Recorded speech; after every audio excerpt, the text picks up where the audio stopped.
ভূমিকম্পত পানী লাগিছে না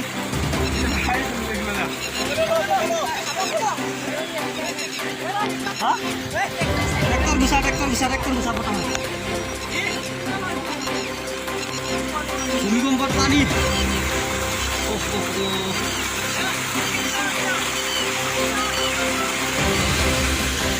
কি পানী ওলাইছে হা উঠি চব উঠি আছে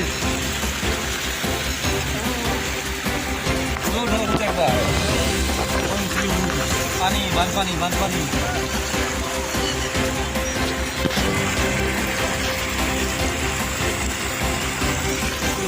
কি ডেঞ্জাৰ বস্তু হা সিফালে তো ওলোৱা নাই না